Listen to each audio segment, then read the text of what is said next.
Morning, everybody. Thought I'd do a quick video this morning. It's funny, it just hit me that most of the times I schedule a video and I don't. I'm sorry, this is just funny to me.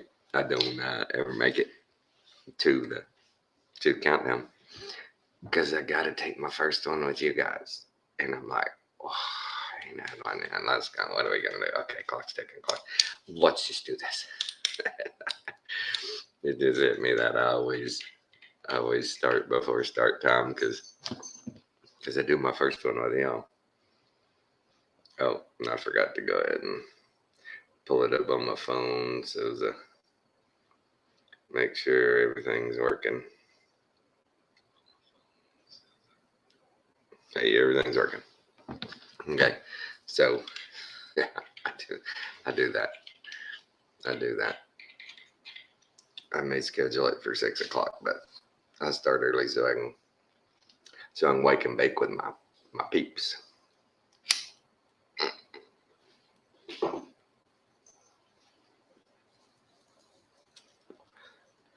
Yesterday,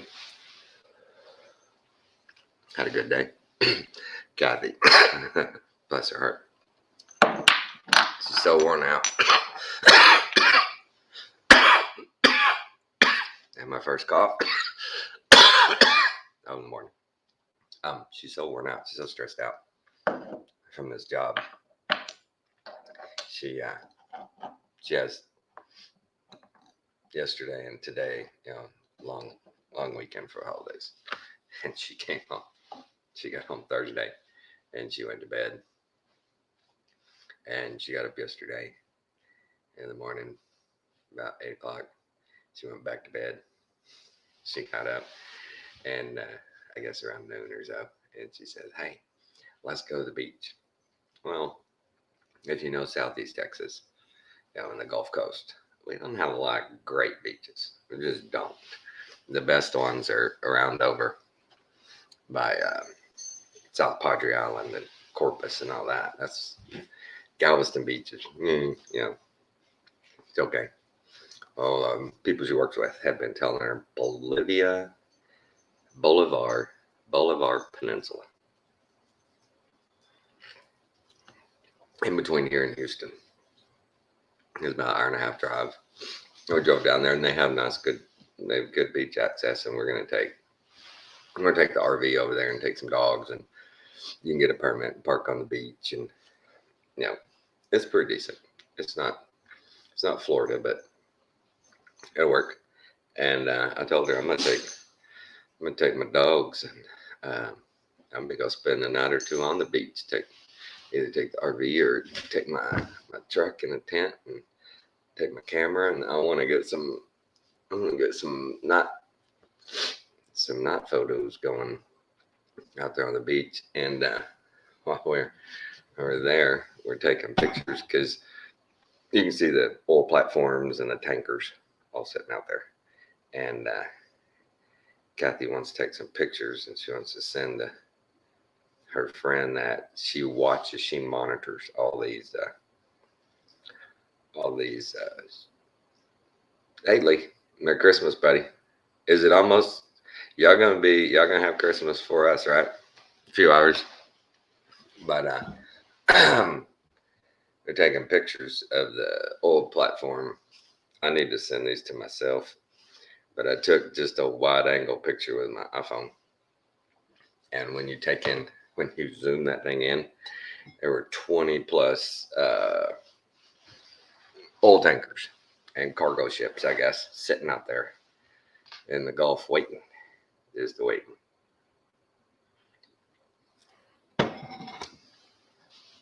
Just waiting. So I had a few things I wanted to play. Kind of things that make us feel like the season of giving is more like season of being given the shaft. And we'll start with our Build Back Better boob. Listen to this crap. This fall, We heard a lot of dire warnings about supply chain problems leading to a crisis around the holidays. So we acted. A lot of recommendations of the people that you see on the screen here. I wish we were all able to do this in person. Do you mean you, Joe? You're the only one we see on the screen. We acted, you psychopath. Brought together business and labor leaders to solve problems. And the much predicted crisis didn't occur. Packages are moving. Gifts are being delivered. Shelves are not empty. Experts in this field look at two statistics for retail inventories, which is how many good retailers have on hand and on availability. Which measures how many goods are actually on the shelves there to be purchased. Today, retail inventories are up 3% from last year. Inventories are healthy, and on-shelf availability before the pandemic was about 91%. Today, it's at 90%. 90%. Who believes that? How do they expect us to believe that? That pre and post, it's at 90%. 7 hours coming, huh?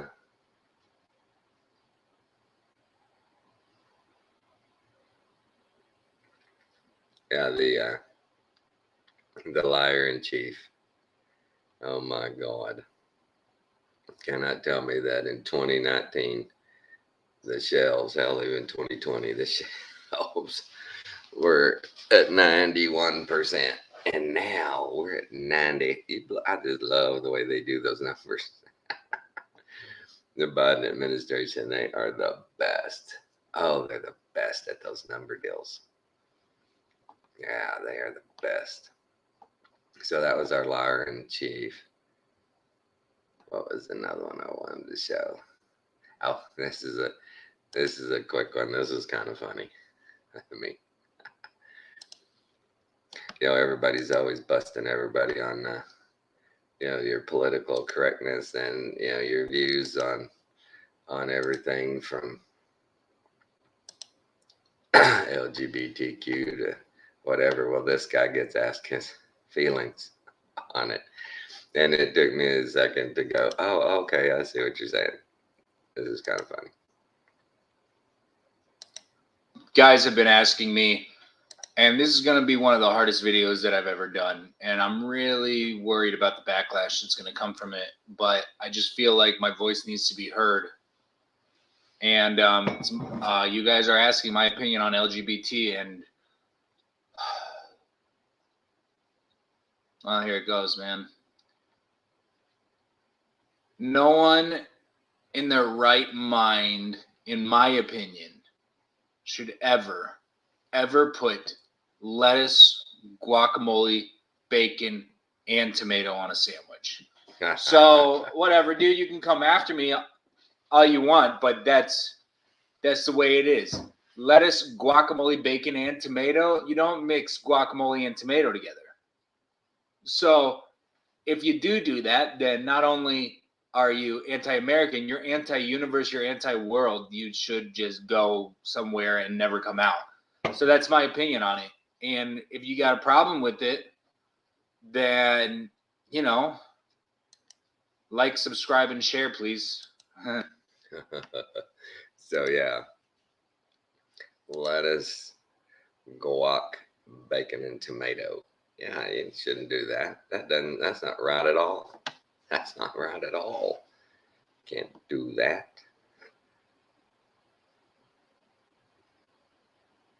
Yeah, you just don't do it. It's not right. Yeah. One of my pet peeves on that group that claim that stuff is they will always inevitably in a conversation say that, hey, there are monkeys that demonstrate homosexuality in the wild, so it's natural.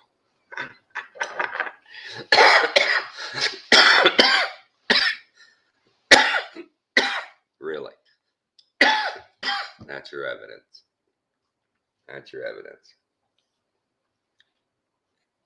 because some creatures out there, for whatever reason, will sneak up on another male and give him a poke. That's evidence that it's all good.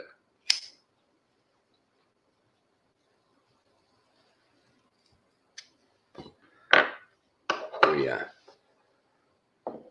In this time of giving,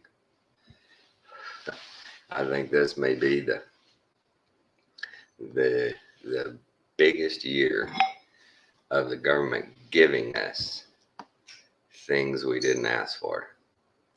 You know, this may be the biggest one ever.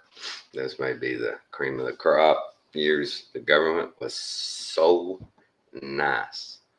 They gave us things we didn't even ask for, things we don't even need. Again, I'll ask you, Lee. Anybody heard from Ella? Ella, where are you?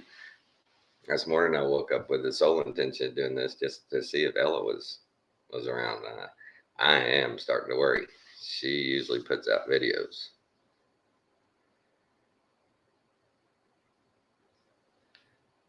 All right.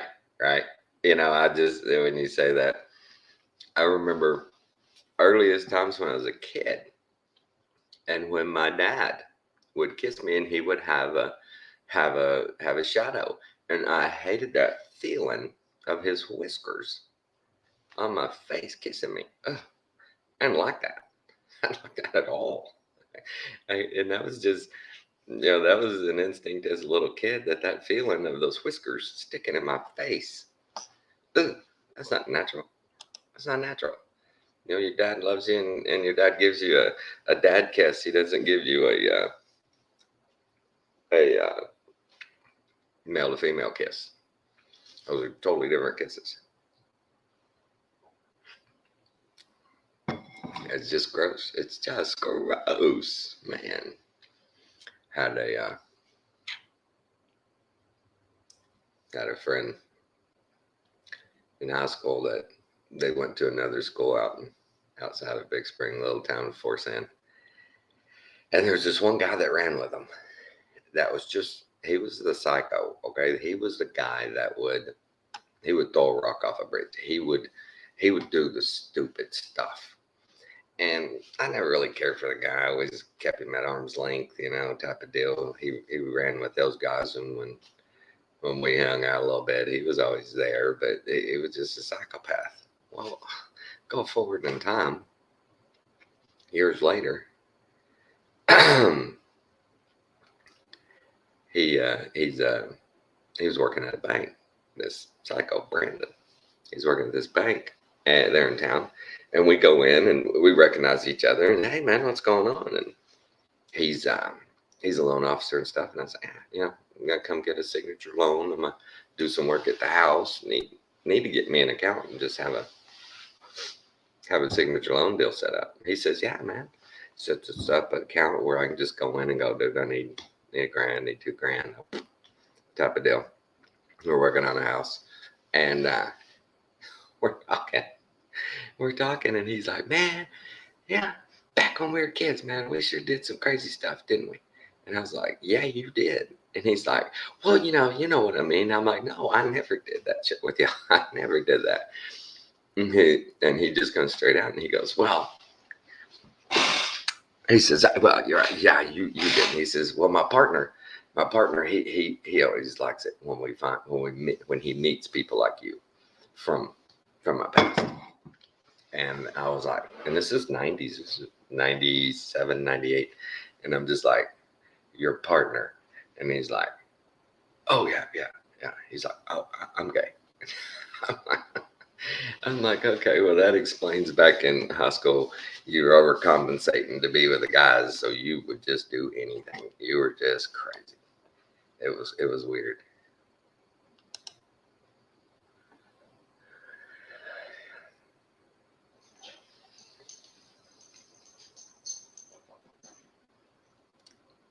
Oh, they've been doing that for a while, have they not, Lee? They've been doing that for a while. There's no There's no morals anymore. There's no morals. And you're racist, homophobic, whatever they label you with, if you question what they're doing, going, wait a minute. Ah, look at you. You're a terrible person. You're just terrible. You're terrible. You got to let those people do what they want. Okay. Don't do it right here on the bus seat beside me. There's a good video of a lady telling these two lesbians, it's against the law to do that kind of stuff on a bus. Lewd and lascivious behavior. And you shouldn't do it because it's morally wrong. It's just wrong. You shouldn't do it in public. What you do behind closed doors is your own business. And they're going, we didn't force you nothing. She's like, I'm sitting here. I have nowhere to go. You sit there and start loving on each other. It's not right. Wait till you get home. She says, you're just doing it to force me to watch it. And I don't want to watch it. It's one of those deals. I read it. I read what you said. I read it, right? Yeah, there's sons for prostitution. For sure. I've been seeing, I heard one guy about the Ghislaine Maxwell trial, that this is the way those people work. They ended up charging her with something that they know they can't prove. The defense knows it and the prosecutors know it. That's why they charged her with what they charged her with. They charged her with a very technical little thing about trafficking, and that when a lawyer lays it down with all the evidence, they're going to be able to go, she had nothing to do with this. She had nothing. She didn't own vehicles. She didn't own planes. She didn't pay the pilot. She didn't do nothing. All right. And she's going to just walk. She's going to walk. She's going to walk. And they won't try her on anything else. She's going to walk. It's not going to be that's why it's been totally out of the papers. One guy, what did I see him on? I think it was on Adam Carolla's podcast that he came on, and it's been a closed deal, and only a few reporters could come in, and you could only have a few pictures. They didn't have any pictures of any witnesses or anybody like that. And the last report, this guy says, he says, look, for what they're trying her for, they're never going to be able to prove it. They've not even gotten close to proving it. And he said it's just it's one of those legalese that if you look at it as a sane person, you're like, you could have charged her with a lot of other things that you could prove simply, but you charged her with this, which is really obscure and really hard to prove. And it's just sad. It's just sad.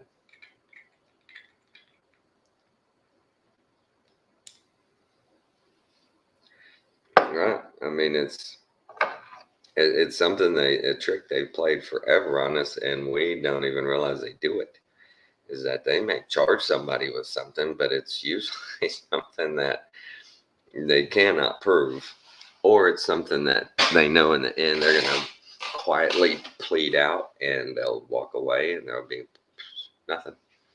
Nobody will hear another thing.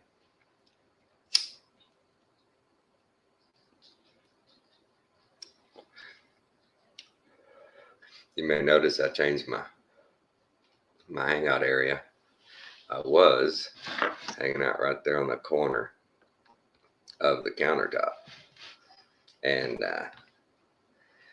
Kathy every day would come in and go, can you clean off this countertop?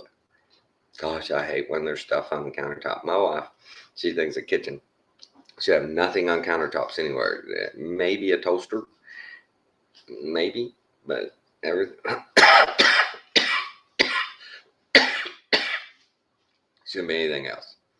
My mother's cabinet is lined with stuff. She's got bread bucks and toaster, and she's got jars, and she's got figurines, and it drives Kathy crazy. Stuff all over the countertop. People are weird, right? People are just weird. Hey, what's up, buddy? How are you? So I guess y'all watched Alan's deal last night, maybe. And between him and the one that Static just did, Static's timeline 1300, 1350. See that? You know, we've been saying that for a while. All those things are Armageddon. You know, he says, well, you know, you see here on this NASA data that there was a weather system. Our weather was changing during then. So there could have been huge, you know, hurricanes and storms and all this, you know. Well, good morning, you know. And so he, you know, he's talking about, oh, we know these weather patterns were happening then. Okay, fine, but that's Armageddon-ish. That's Armageddon. Look at just what is described of the type of events that were going on. And this is, remember, tribulation was 7 years. So surely people were able to write down, oh my God, we heard in so-and-so, they're having a plague and they're having locusts and they're having, you know, catastrophes. They got flooded. There were fires. There were, you know, earthquakes. You know, sure. It took 7 years during the tribulation. You know, a third of the animals, a third of the stars, a third of the people, you know, boom, in one swoop. So I think Static went a long way to prove mud flood was Armageddon with that. Because the more you hear the words and you see them describing it, they're describing Armageddon. All these things. The one guy came out with, I don't remember who he was, but, you know, he pointed out the fact that we all know that all the structures are made with the natural cement, you know, not Portland cement, and that's why they last so long.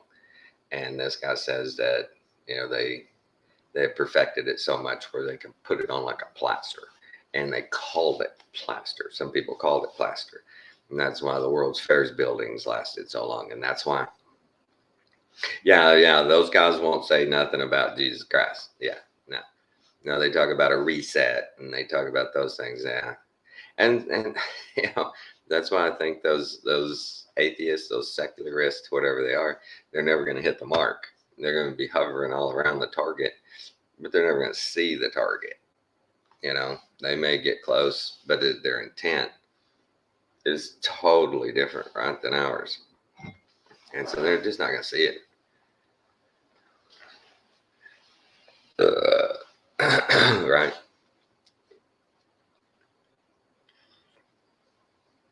I watched the movie Noah for the first time the other day. I'd seen parts of it. Hadn't seen it all. And what? Is that convoluted or what? That is just, wow. The creatures they made up for the Nephilim as the Watchers, some rock creatures. And then in the end, I just don't remember the conflict with Ham, that he wasn't going to have a wife, and that Noah was telling his family that, you know, y'all are going to be the last people, and this son, he'll be the last to die. Y'all will bury him, you'll bury them, you'll be alone. I don't remember that narrative anywhere in the Bible that Noah's explaining to them. We're going to be the last people on earth. That's it. I don't remember that. Right.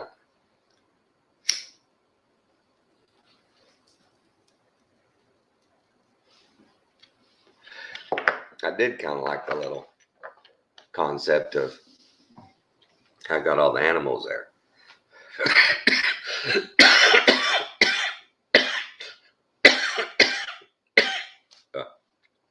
And now a pool, you know, water pulled up from the ground, and it ran a river.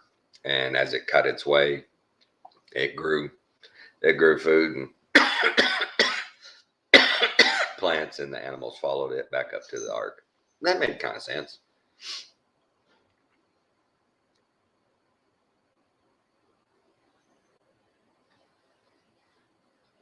On the movie, yeah, is that what you're talking about?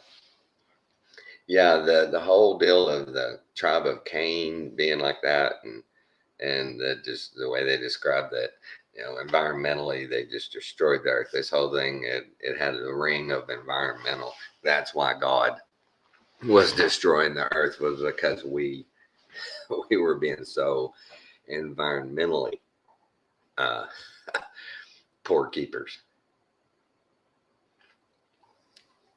Yeah, it's crazy. I don't know. I don't know why, but they do it. They do it.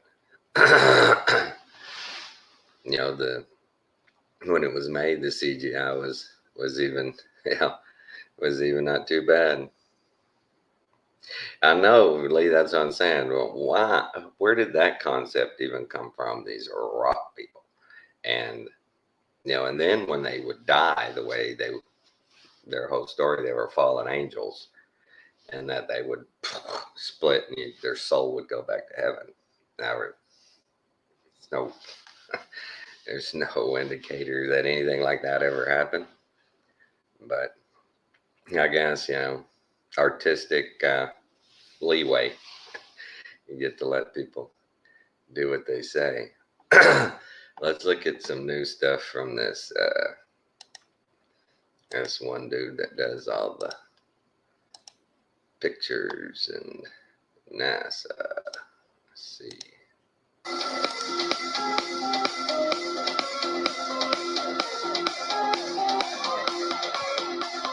Hey, what's up, guys? Hope everybody's doing well and having a great day. Looks like the stage may be being set once again for another large-scale wind event across the Central Plains. We're over here at the Ghost 16, starting to see some activity move from west to east. We're going to come back and take a look at some of the potential wind conditions here in just a moment that could be in place for the next several days. Also over here at spaceweather.com, we have some weather in space to talk about a possible geomagnetic storm event on Christmas. Multiple M-class solar flares this week have hurled at least 2 CMEs towards the Earth.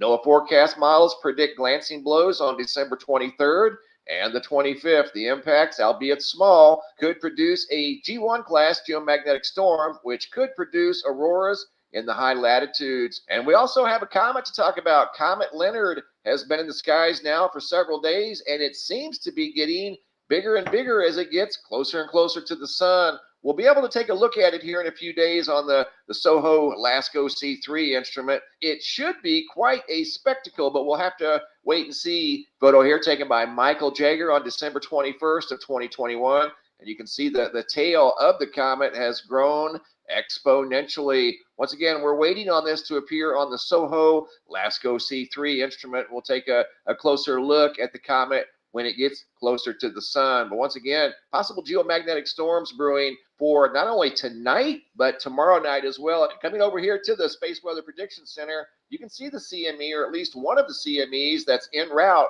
Right there's when it left the sun, and it should make contact with the Earth right there on the 23rd, late on the 23rd, and then another round actually on Christmas Day on the 25th. I also wanted to mention some earthquakes that were way out of bounds. Multiple earthquakes in Kentucky. This one here, a 2.6 coming in at 11 miles deep. That occurred last night during the overnight hours at 3:29 a.m. We talked about the 2.4 in south central Illinois a few days ago. And then on the 21st, there was a 3.1 magnitude in central Alabama. Not quite sure what's going on there. That's showing that was a surface earthquake. There's no depth with that earthquake. That was near Maplesville, Alabama. Once again, on the 21st of December, 3.1 magnitude earthquake. You can see the quakes there in the Ohio River Valley. They just look out of place. You don't normally see earthquakes in that part of the country. I want to take you guys now over to the website. Quick look at the Schumann resonance. You can see the background noise continues. More than likely, that can be associated to the recent uptick in solar activity. There's been multiple M-class solar flares that are Earth-directed that we talked about earlier,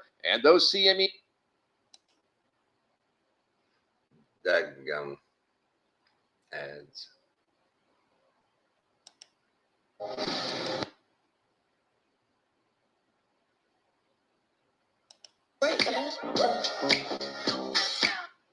will be making contact with the Earth's shields over the next 48 hours. Hopping over to the Yellowstone supervolcano caldera, looking at the seismographs that monitor the mighty supervolcano. All in all, pretty quiet. A little bit of magma intrusion scattered around the caldera. Some earthquake activity over here in the northwestern quadrant, but for the most part, pretty quiet. I wanted to show you guys what the power outage map looks like right now over at poweroutage.us. And this is December 23rd, and right now there are no major power outages anywhere across the country. More than likely, looking at the upcoming weather forecast, over the next few days, those power outages could increase. And it looks like to me the stage is being set for another round of high winds moving across the Central Plains over the next 72 to 96 hours. And you can see the weather system starting to move in across the Rockies. I want to show you guys over here at ventusky.com just how large this wind field is. This is today. In fact, it's right now. The yellow and orange you see here on the map are high winds. And you can see it covers multiple states, practically every state west of the Mississippi. Unbelievably large system that, again, like we saw a few days ago, is going to move across the Central Plains. Right now, I've got the map configured for December 23rd, right around 2 p.m. That's later on today. And you can see in the Denver area around Longmont, Boulder, near Loveland, wind gusts in the mid-60s, and a wide area of wind gusts in the 40s and 50 miles per hour. What I mean by a wide area, I mean multiple states. We're going to step it forward 24 hours, go to tomorrow on Christmas Eve, and you can see the wind field is increasing in strength, and not only strength, but it's covering a larger area. Winds down in New Mexico now of hurricane force, 79, 80 miles per hour, some saying 86 mile an hour gusts. That would be tomorrow afternoon at 2 p.m. Step it forward to Christmas Day, and you can see the wind field is still there, just not quite as strong. Wind gusts of anywhere from 50 to 60 mile an hour, once again, spanning multiple states, and this is 2 o'clock p.m. on Christmas Day. Step it forward another day to the 26th, and once again, you can see the winds have increased in strength. At least that's what the models are suggesting. Hey, 94 mile an hour wind gusts in. My family has a house in Ruidoso. Man, they tell Dad to have my aunt and uncle go look at the house. Mexico on the 26th. Go up around Santa Fe, wind gusts again in the 96 mile an hour range. This is a computer model. It can and will change. I want to show you what these models were suggesting a couple of days ago. I was watching these winds start to reappear on the map. This one here showed 160 mile an hour wind gust in southeastern Colorado. That has since changed, and the wind field showed much more strength back on the 21st. And here's another screen grab of this same area, Grand Junction, Colorado Springs, Pueblo. You can see a wind gust here of 158 miles per hour. I took the screen grab on the 21st, and this was a 5-day forecast at the time for the 26th of December. This has since changed. But at the time, the models were already detecting the possibility for very high winds in these areas. And here's what the models look like now in those same areas, wind gusts of 91 miles per hour on the 26th. And now that we're getting closer to the 26th, more than likely these models aren't going to change too much. They'll change a little bit, like all weather forecasts do. They can and will change. And you can see it's changed exponentially since I checked it the other day. It went from 160 mile an hour gusts, and now in those same areas it's showing wind gusts of 90 miles an hour. I mean, that is still exceptional. 91 mile an hour down in southern New Mexico and 90 mile an hour in southern Colorado, and covering a wide area in between. So look for yet another high wind event over the next few days, and these high winds are slowly going to move across the Central Plains, and we're going to be keeping a close eye on power outages, as last time there were 11 states that were experiencing major power outages from the high winds that persisted for several days moving across the Central Plains. And it looks like the stage is being set once again for the same type of scenario. Also in this video, I've got a brand new picture slideshow, new sky phenomena photos sent in from all around the world. Right now, Lee, it's 6:30, 6:28. So yeah, that guy has some really good stuff. Photo here sent in by R. Stevens out of Stroud, United Kingdom. Massive roll cloud. Looks like two roll clouds on top of each other. or some sort of a hybrid shelf cloud spanning for many, many miles. And then here's a lonesome cloud off by itself, looked like a little ship in the sky. Photo here sent in by Sandra out of Alberta, Canada. Look like louvers up in the sky. Photo here sent in by Diana H. Looks like a blue moon in the sky. Photo once again sent in by Diana. Awesome photo here by Al out of Eastern Oregon of a fiery orange sky off in the distance behind the mountains. You can see a big shadow beam there, actually a couple spanning up into the sky. Photos here sent in by Shelley out of Winnetka, California, of some very colorful clouds in the proximity of the sun. Look like big colorful rings in the sky, just dominating the skyline in Winnetka, California. Here's yet another photo of the colors spanning across the sky. Looks like some sort of a hybrid rainbow. Photos here sent in by Shannon of a colorful storm. These are unedited, exactly the way I received them. The sky was literally red as this thunderstorm was moving through the area, producing some very intense lightning. Not exactly sure where the video footage and photos are from, but those are incredible. Photos here sent in by Larry S. as he stepped outside for a break. Couldn't help but notice the purple and pink sky dominating the horizon. Photo here sent in by Roxanne out of Fredericksburg, Texas. Big jumbo orange clouds in the sky above Fredericksburg. Photo here sent in by Victoria out of Mount Shasta, California. Couldn't help but notice what looked like a highway in the sky. See that right there? That big stripe in the sky just looks out of place. Everything else looks pretty normal. Then you have what looks like a literal highway in the sky. Great job, guys. Keep the photos coming. Don't forget to order your brand new 2022 Sky Phenomena photo calendar, as we are just days away. So that's pretty cool about that wind. Man, right there in Ruidoso, 60, 70 mile an hour winds. And I've been up there before, and it's in the mountains, boy. And when the wind blows down through those canyons, woo, it can get moving.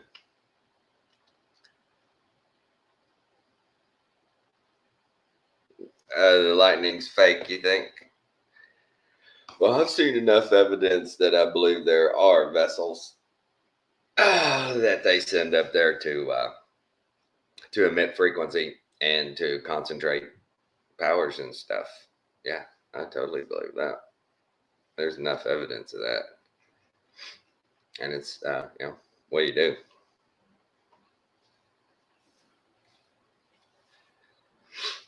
Oh, manipulating our weather, definitely all part of the plan of the devil loosed. Control everything. How else is he going to convince people that he's God? Yeah, if he doesn't try to control everything. Yeah, kind of falls short when you go, hey, I'm as good as God. Well, okay, make it rain. Well, I can't control the weather. Yeah, I can't do that. Okay, then you're no God. Yeah. So, we've all seen the clips in the movies. You're playing God. Yeah. We're the only ones here. Somebody's got to do it. Whatever. People are silly. Well, I'm kicking around whether I'm going to go play golf today or not.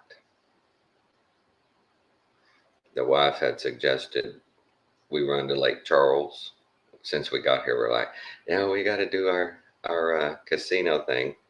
Wherever we are near casinos or anything, we'll go and we'll take $100. I'll get 60 and she'll get 40. I'll go play blackjack and she'll go play slots. And an hour goes by, or we run out of money, we leave. And we've never run out of money. I've always won money. And she was thinking about doing that today. We ran over, like I said yesterday, we ran over to the beach, went and ate at a nice little restaurant over there in Boulevard Peninsula. And so I don't know, golf today or gambling. I'll be gambling either way. One I'm gambling on myself, one I'm gambling on the cards.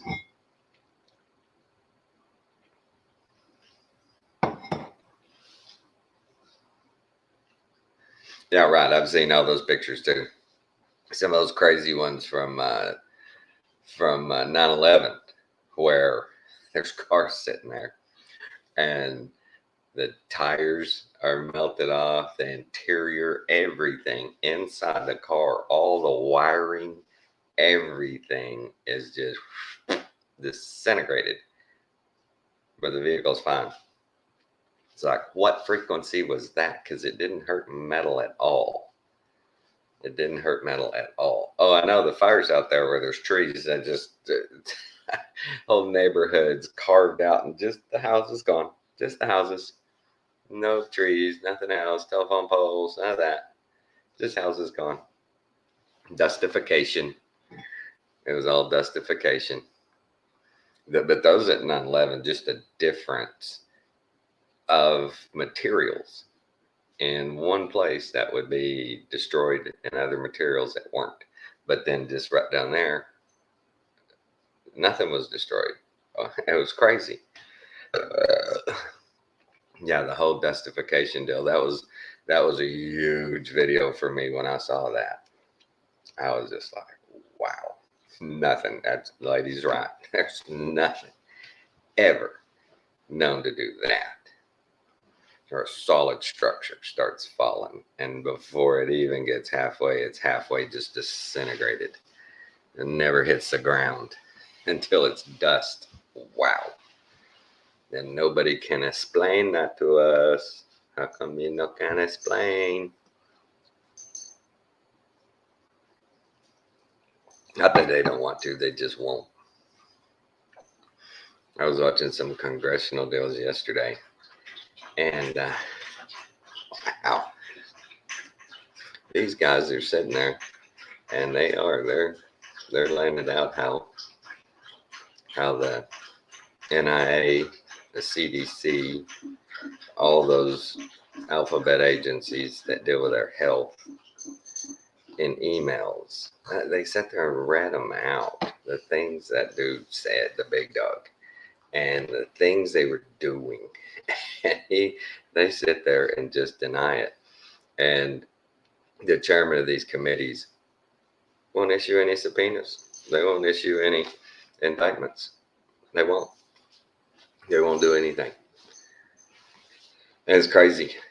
It's crazy. They won't do a thing. And he gets to keep sitting up there mincing words and splitting hairs and going, no, if you'll read my words, I said it's likely. It's more likely. He kept going on down this one road, and this dude, this congressman, had all the information, and it was about the spike protein, and he was talking technical with it was a doctor that was a congressman, so he knew what he was talking about, and he was asking very specific about the spike protein and where it came from and who made it. It was well documented who made it, where it was made, why was it attached to this COVID, why or in this vaccine. How come you how come you did that? Because that's something that's already known to be a lab deal, not a novel deal. And he was pressing him hard on that. He's like, "Oh, I don't know what you're talking about. I don't understand what you're trying to say. What are you trying to get at?" And the guy's going, "It's this protein that has been initiated on this round of juice. Is it that one? Because everybody that's looked at it says it's that one, and that one was made in a lab. That one is man-made. I don't get what you're saying. I don't know what you're trying to point to." And the guy finally just said, just for the record, the witness won't answer. He won't answer.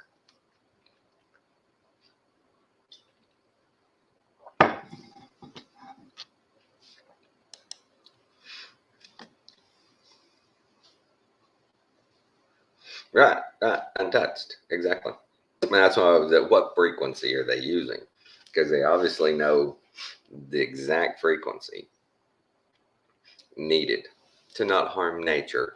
See, that doesn't that look like a bunch of psychopathic tree huggers?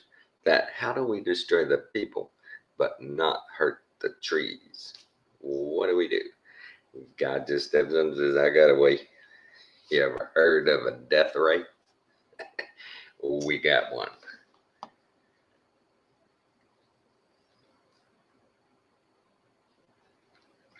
A porcelain? Do you mean a toilet by that, Lee? Do you mean a toilet by porcelain?